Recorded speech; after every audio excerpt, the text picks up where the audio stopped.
were you raised Jewish? Yes, I had a bar mitzvah. I went to temple. I did the whole thing. So despite the fact, though, that you were born into Scientology, how the fuck does that work?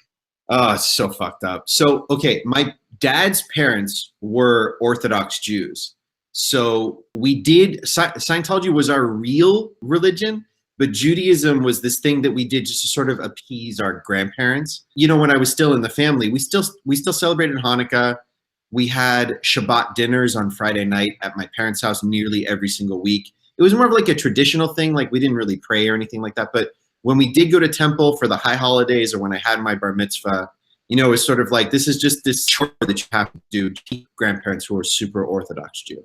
It was really, really weird. But, you know, and I felt bad for my grandparents because they loved us and I knew that they had a problem with Scientology, but they didn't really say anything because they didn't want to cause any garbage. So we sort of did it for them. So Judaism, of course, includes a belief in God. Yeah. Did you grow up believing in God? In some sort of sense, yeah. And then in Scientology, you have a vague definition of what God might be, which is part of the 8 dynamics. But when I was younger, I didn't believe in that type of God that you find in the Torah, basically. It was sort of like, oh, yeah, it's just this thing, you know, we don't know what it is, but, you know, it's not really real. Scientology is really the only thing that you need to worry about.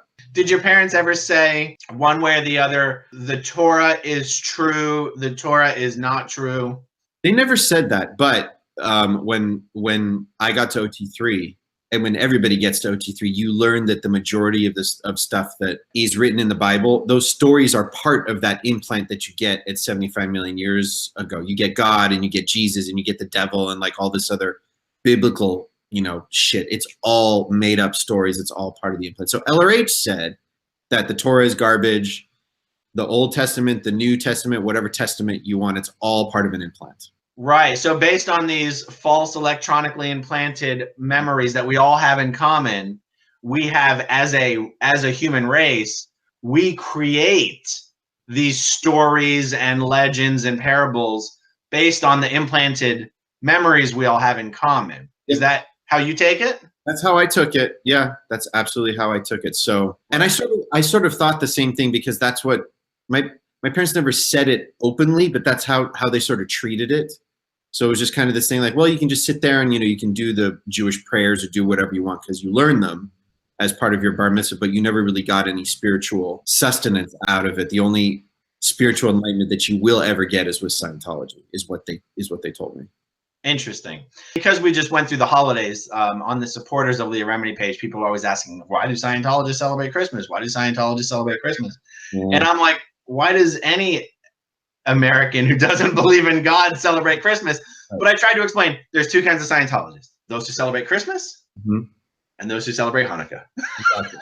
Because there were a lot of Israeli Scientologists and a lot of Jewish Scientologists. And I remember every single year it was the McFarlands would have their Christmas party, and then the Friedmans, Richard and Judy Friedman, they would have their Hanukkah party, and we would go to both.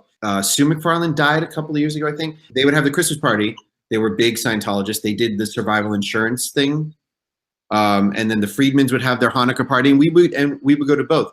You can celebrate it as like a holiday, but it's an American holiday. It's not a religious holiday. I was always, in retrospect, thinking about why did I have this opinion? It's because I spent so much time at Flag, and there are so many Eastern Europeans at Flag. It always seemed like there was a lot of Israelis. How did this come to be? Like, not even just Jewish people. Yeah. Literally people from Israel. I don't know how that happened. It just sort of became like this really large group of Israeli people. And I think a lot of Israelis, the Shadowskis, I remember they came to LA in like late 70s and they got all their friends in Scientology. But back in the day, like I was explaining before, in the 70s and in the 80s and even into the 90s, Scientology felt like a fun thing. The course rooms, I remember when I was a kid, the course rooms at Asho and AO were so full, they had to put chairs and tables out in the hallways because there were so many people on course. Couple reasons why. Number one, because they were cheap as fuck back in the day. They didn't cost thousands of dollars. Number two, a lot of people, especially from the 70s, were looking for some sort of like a new spiritual path, I guess. And I guess they got a lot of Israelis back in the day to like start that whole thing. And then they had kids, and then the kids got into it, and then the kids got, so it just kind of grew and grew and grew and grew. So I hope that most people watching Scientology today are able to understand that in the early days, people didn't treat it like a religion.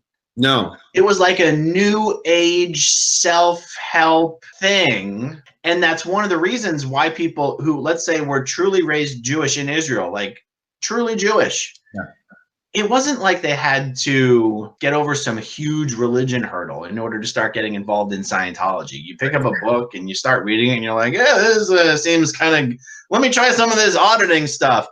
Auditing feels more like therapy. It's not worship. So if you're a religious person, auditing doesn't feel religious at all. no, not at all. I remember when I was my eligibility to get the OT levels when I was first starting, they ask you like a ton of questions to make sure that you are eligible to go up your OT levels. And they ask you, do you do other practices? Meaning, do you practice another religion? Do you practice another faith? Even yoga was like part of that thing. Like you couldn't do yoga back in the day because it was technically meditation or something like that. I said, yeah, I'm Jewish, but I practice it only to, you know, appease my family. So then they like just checked with me periodically throughout the next couple of years. Like, okay, we just want to make sure that like there's no antagonism coming from your grandparents with you doing Scientology. Oh no, they don't care about me doing Scientology as long as I just, you know, continue to do the Judaism thing. So they don't mind it as long as it doesn't interfere with your Scientology process and your auditing. Okay, if you want to see my rock and roll songs, click right on this guitar. And if you want to see a different one of my videos,